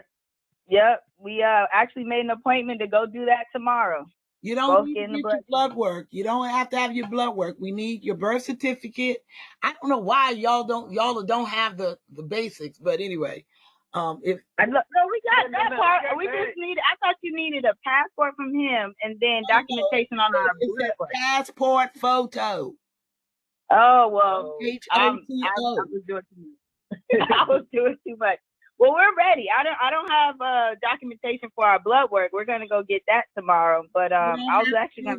You don't have to do that. You don't have to get the documentation. I'm about to care. I already paid for it, Mr. Di. I already paid. Okay, fine, but you don't have to have that. All we need is your birth certificate, a passport photo, and documentation that if you're not it won't be on yours, but your mother was a Negro. Okay, I found something from Ancestry.com of my grandmother and my great-grandmother saying it was a Negro, but I got to find something for my mother then. But I did find that. It was the 1940 census record. Right, we need that record, and we need something to connect her to your mother. Okay. So if your mother's birth certificate or something. Your mother has an old driver's license or something Oh, I can do that that. She can. has her as Negro. You need something with Okay. the word Negro on it, and we can Okay. and make the bloodline connected. We need it through your mothers. Okay. Okay, you will not get in through your fathers. You were not born by your fathers. You were born by the blood of your mothers. All righty. Okay, You need your. I can't say that enough. So we need it to be your mother's grandmother. Or do you follow me? Yes, Yeah, yes, and we're from both parties. we need it for both of us now. Need to get it for saying our mother said something about it being Negro. That's the thing that we're missing now that we got Well, clarity that's the from. biggest thing. Actually, that is the biggest. And then a passport photo, so we know what this new blood person who carries the blood looks like. Okay, on your birth certificate, young lady, you need to make sure on your application, you put your daughter's name, and it has that. You fill that out and stuff. And at a later date, we don't need it right this moment. We will give your daughter, a certificate for your child. I'm excited. I just want to say thank you for doing all this and for being here. Honestly, my husband Davon actually brought up the whole idea of saying like, hey, I think we're actually from here. I don't believe that we're from Africa. And I was just like, I could believe that. I was just open to it. And ever since he brought that to our mind and we started talking about it more, and then we found you and just see everything that you have set up. I can't imagine all of the reading and the research and just staying focused. And I know it had to have been a lot since you said since the 90s. So we just want to say thank you so much for being available and established for us. We're trying to stay that way, but we need you young people now to come in and learn and become teachers and stuff to carry the torch on. We found the torch. Now it's for young people to keep this truth alive and flourishing and creating community. Now we're going to have obstacles, and at some point in time, you're going to be attacked, because that's what the Tulsa, Oklahoma, all of this stuff is about. Whenever we as indigenous people start vibing up, that means revving up, we build very rapidly, and they come because they want what you are. And that's what we don't understand. So long as you're not being in your truth, but karma is here. And we just want to make sure that we're making atonement by doing it the way it was supposed to be done, following our nature. And you're going to learn when you come. But I want to get back on topic, as for on the difference between communities and neighborhoods, because I think we're running out of time. Would anybody like to make a comment? Come on, y'all. You come every month. You're listening, but you don't say nothing. Do our discussions fall on any positive anything? How about you, Elder Eugene? You reach out to them. Okay. I think I see. I hear the excitement in the young couple from San Diego, California, and that's good. I hope I sparked something in both of you to make a change. There's one thing I love is working with our people. That's how I started. My wife and I, which started our own business here in Charlotte, and we've been self-sufficient ever since. And if we could do that, we can also help build communities. And one of my visions is to help F.I.A.H and also set up other communities in the Southland that I'm looking for. And to do that, so much come to me. Sometimes I had to hold back the tears. I wonder how come I didn't see this years ago. And one thing I'm thinking about what has happened as far as young females, that why is it sometimes that our young I'm getting off the topic, but I have to say this. They don't want to have children. And if they do have children, they send them to other schools to learn, when in fact, nothing in nature does that. If we live in a community, think about it. We teach our own how to be who they are. And there will be no confusion as to what their place in this part of, the earth they belong. I think when we live outside of that, that's when the confusion comes. But I always thought about our own teachers, our own sort of hospitals. I don't even like to use the term hospitals, but our healing centers, that our people could come and be healed from the earth itself, instead of having to be billed and take all these medications, when in fact in that community you have healers and people who know how to heal you with the emotions and whatever it needed to be. And I'm looking at this and I said, man, it would be nice if we had that type of structure put in place. And like I said, I quit saying that we can't as a people. I say we can. And we have to be encouraged to I'm not going to sit up and tell you I have not been through the thick and thin. I have. I enjoy it. It helps me to learn. But to push forward, it takes tenacity to do that. In the ups and downs, yes, they will be many. But to press and prevail is where you're going to learn. So that's what I'm looking forward to, help building these communities that I believe that one of my purposes here on earth is to do that. Wow. Wow. I think that I think that'll be coming up.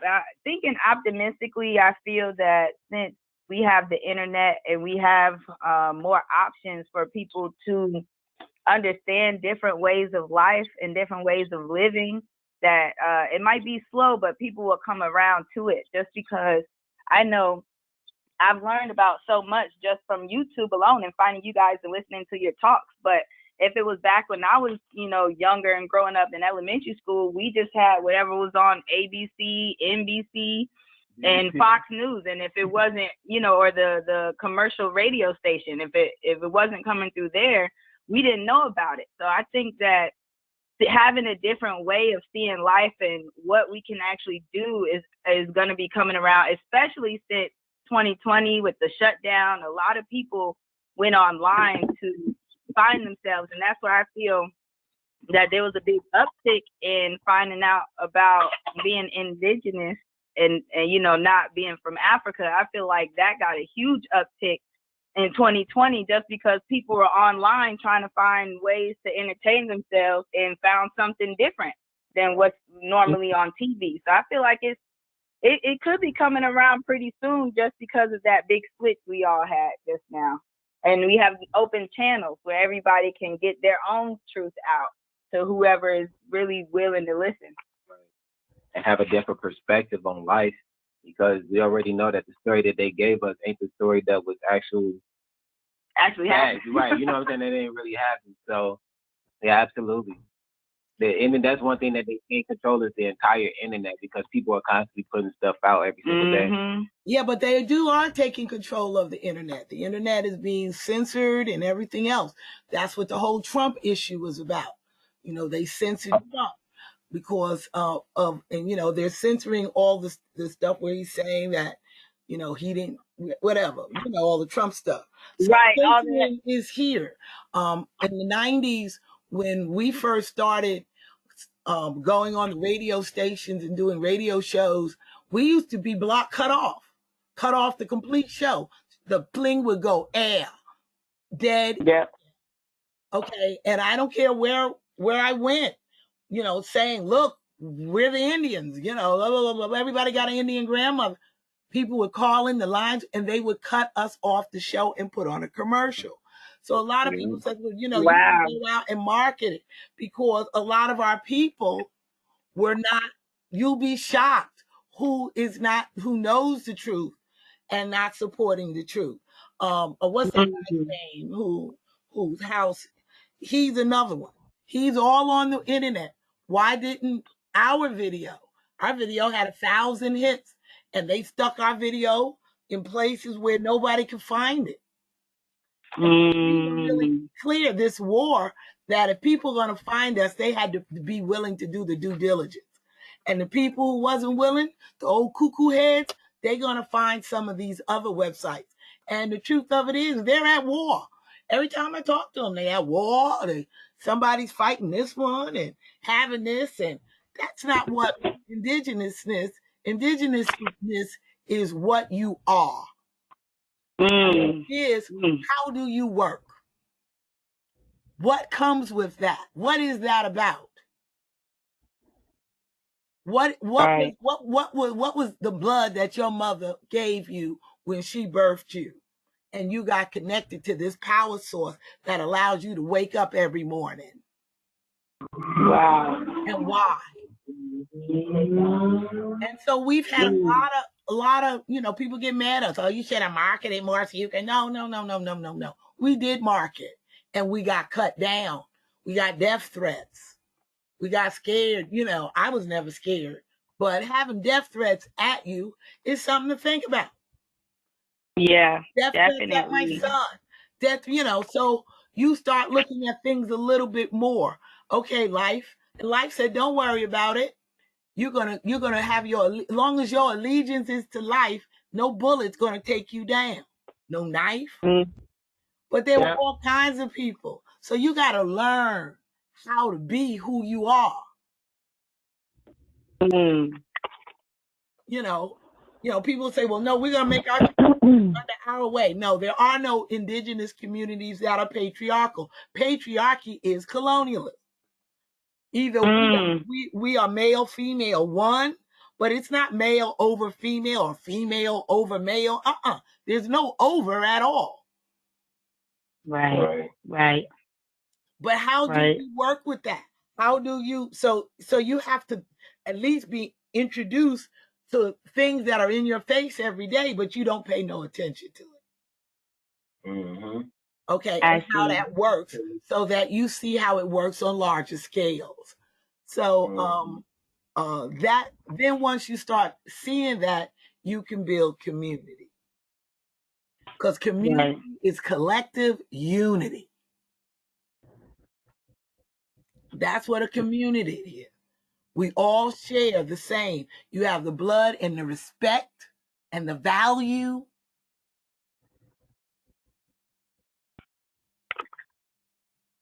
And when something attacks that, we all get together and galvanize.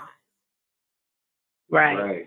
Okay, it's not one on the other. It's not one. And like you said earlier, a lot of sisters and brothers are going to have to be made to think differently. But don't you worry. They getting there, because Amerindian people are being kicked out of this system. Would y'all agree? Yes. Marginalized. I told someone the other day, what would happen if the government start giving subsidy? And people had to get out here and get some food. They closed all the supermarkets. What would you do? Would you real quick don't know how to use the lawnmower and cut all the grass away? What you think is grass? Or would you now be ready to find a way to eat it? Right. Eat it. Okay, so some of these challenges that we're given are to make us break out of the comfort zone. Comfort zone.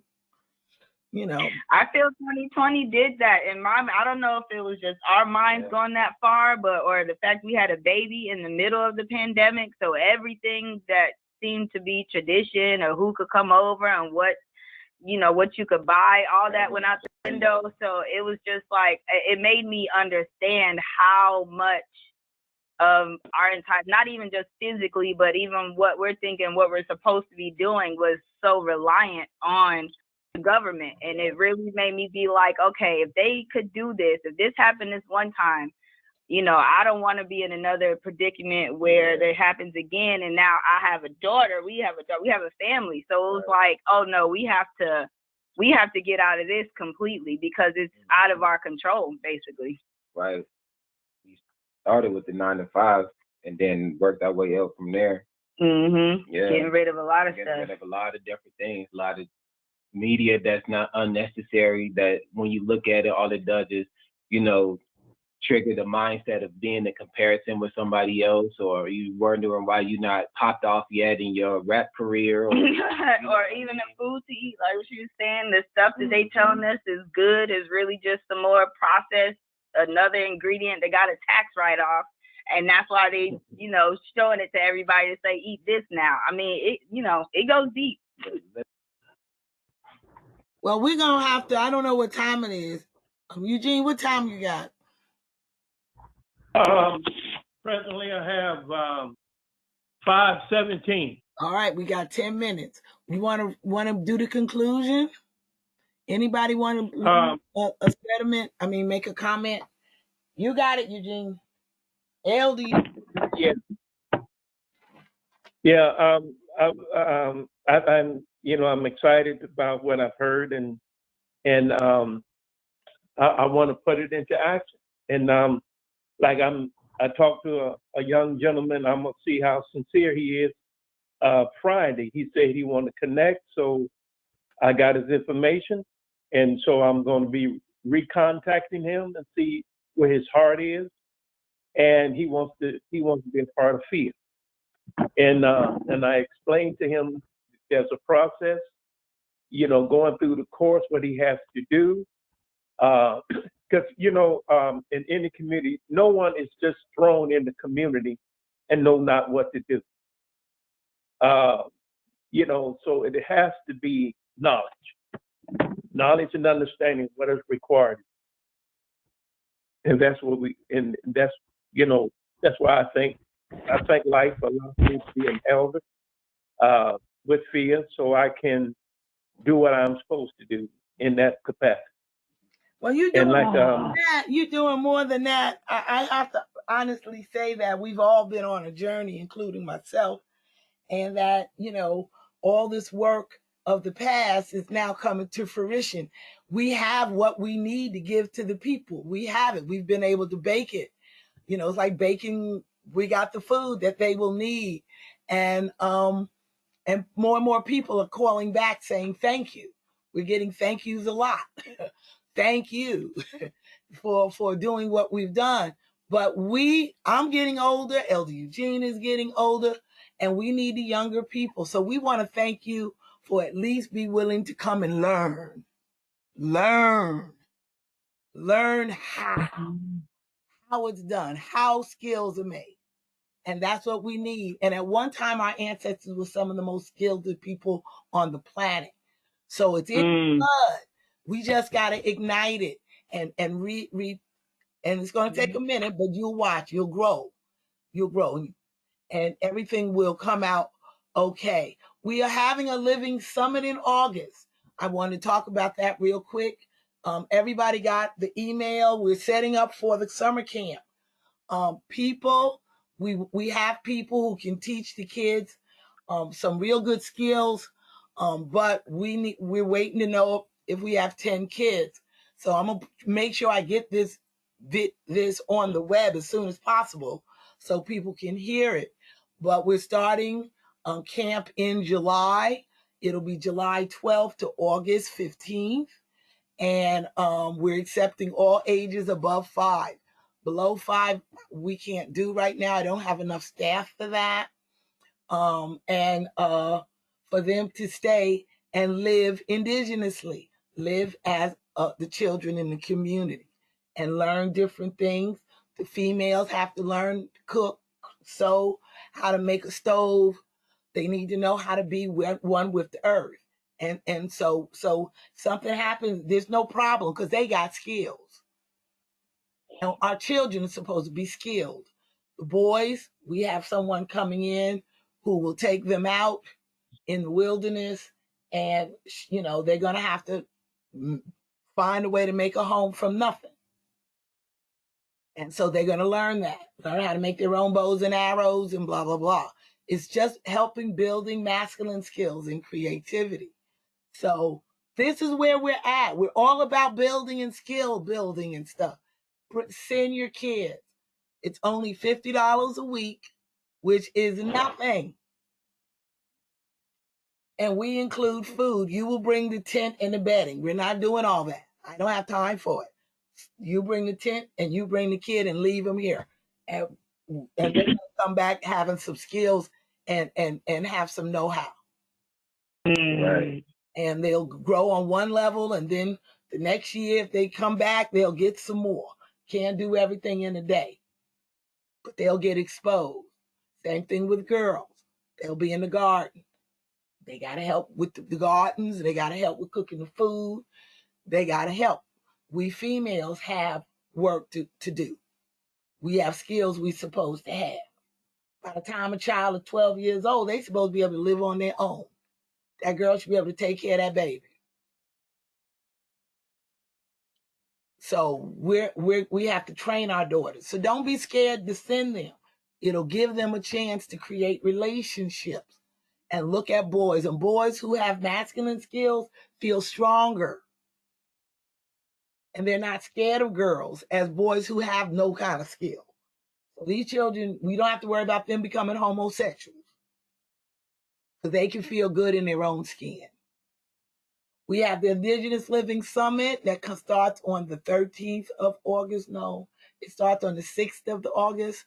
And for the 10 days, it ends on the 15th.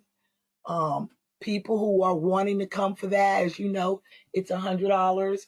And you bring your own tent. You can rent a tent and stuff from us, but if you don't want to, but look on the website. And I think I sent it already, but if you want more information, we'll send you the information for residency. You can come and you can stay and help us build. Eugene is building him a yurk house. And so they're working on that.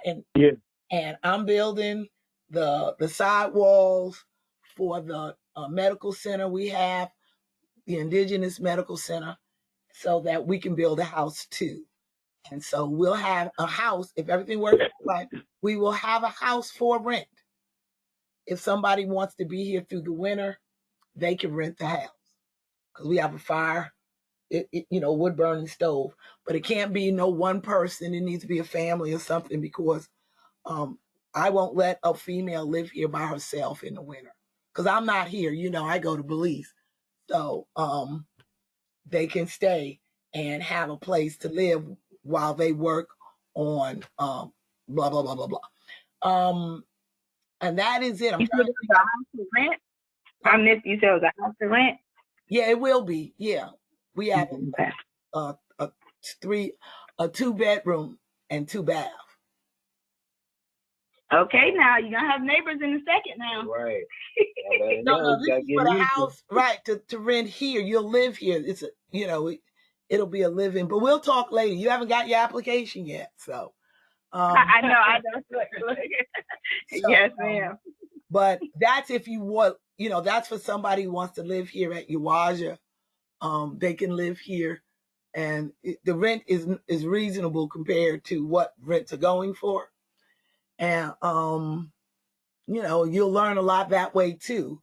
But you will live the winter here, and so whoever does it, the winter we would have to show you how to cut wood, get your wood together, to use your wood burning stove. If you use the wood burning stove for your heat of the whole house, then you won't have a big heating bill. The house becomes 1 year. Our heating bill for the whole came out to $400 for the whole 5 months. Wow. So, well, that's the goal of living. You're getting out of the system is to get out of all of that. So you burn wood heat, but we're in West Virginia mountains, so we're not in Atlanta. So it gets cold. Huh? I said, so that means it gets cold. Sound like back Rochester snow from when I was growing up as a kid.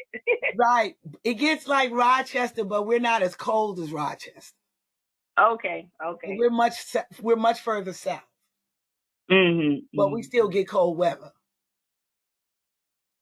Do you follow me? Because we're in the mountains, but it won't be Rochester. No, Understand. we don't get it that way. Thank goodness I couldn't be here either. But we have the most beautiful spring, summer, and fall. But normally speaking, when the leaves are gone, I'm going with them. But that sounds like your life now. We're trying to be international travelers just so we can leave for the winter. That's always been the goal. Yeah, well, no, I'm an older female now. I don't stay in the cold weather. I'm like the butterflies. They go when the weather goes, and with them the wild geese. You used to see them V shapes in Ohio, and I said they going south for the winter. They our rent is paid up. We ain't got to worry about nothing, and they leave everything behind. I'm gonna borrow that. I'm like the butterflies. I'm gonna borrow that. Yeah. Yeah. So we do rent it out. This will be our first year renting it out for the winter, and let somebody stay here, if that works out. And we're open in the summer. People who are come, but August is a big thing. And then after August, we have the we have the Harvest Festival, and for people to do their last water work and get that energy in them before they go, and you got to hold off until the waters come back in May. But you'll understand what I'm saying once you learn how we work and how we stay. Okay, on that note, any other questions, anybody? We kind of got off of, we all want to stay life enthused. So people love the affirmation. So I'm going to go to the affirmation next. Let's say I like. I just want to say I thank you for this podcast. I have to go. I got to do some things, but I enjoyed everything. So I'll connect with you a little later on. Okay. Well, we'll stay for the allegiance, and then we're all going to go. Oh, okay. Go ahead. It's on the screen. So I'm going to say the allegiance. Everybody just repeat after me. Make sure you get your allegiance. If you like what you read, write it down, say it. Do it at least one time daily. If you do it 3 times a day, you're going to feel so much move forward in your life that the minute you stop, you're going to be like, okay, what happened? Okay, so here we go. My allegiance is to life, earth, and America. I value the blood of life given to me. I respect the blood of life shared with me. I love the life force that flows within me. I trust the power of life to provide, sustain, and thrive through me. Principles that govern life protect me from the ego and the false perceptions of man that bring fear. My allegiance is to love life, earth, and America, and life enthused is how I will remain. Ho ho! On that note, everyone, take a deep in breath. Exhale. Yes. Exhale. And have a wonderful month. And let me know how you like the show, or you have any ideas, Cheryl. I look forward to seeing each and every one of you next month on Let's Keep the Record Straight and Stay Life Enthused. At Keep Away. Keep away. Keep away. Keep away.